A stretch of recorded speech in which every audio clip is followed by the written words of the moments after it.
Charles III à la COP 28, le roi fait passer un message politique avec sa cravate.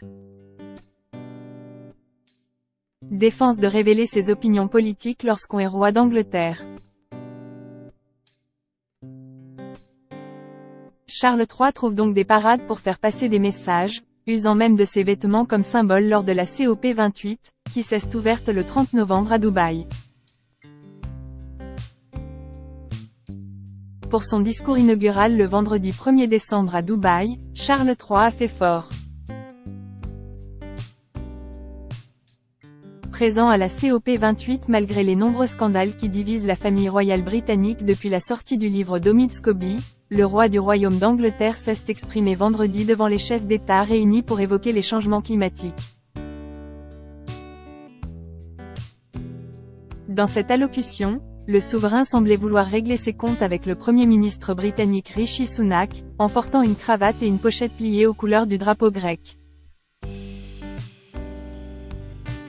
Une pique évidente aux résidents du 10 Downing Street, en proie à une querelle diplomatique avec son homologue grec Kyriakos Mitsotakis. Beaucoup ont ainsi lu dans les motifs du drapeau grec représenté sur la cravate du roi une allusion au dialogue difficile entre la Grèce et le Royaume-Uni. En effet, Athènes exhorte depuis dimanche dernier Londres à lui restituer des frises du Parthénon, temple des Athéna, NDLR, tandis que Londres affirme que les sculptures ont été acquises légalement en 1802 par le diplomate britannique Lord Elgin, qui les a revendues au British Museum. La polémique enfle, tandis que Rishi Sunak a indiqué qu'il n'avait pas l'intention de rendre les pièces de marbre à la Grèce.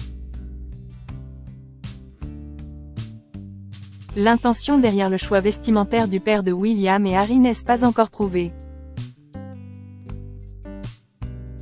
Mais le média Sky News précise que M. Sunak ne semblait pas se soucier du choix vestimentaire du roi, qui pourrait être interprété comme une tentative d'apaiser les tensions diplomatiques.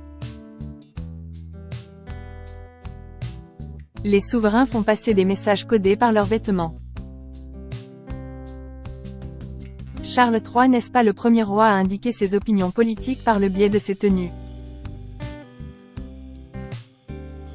La monarchie britannique est telle que le souverain n'a pas le droit d'exprimer son avis politique, sous couvert d'ingérence dans les affaires du gouvernement. Les monarques qui se sont succédés ont alors dû ruser pour faire passer leurs opinions, en utilisant notamment leurs vêtements comme symbole.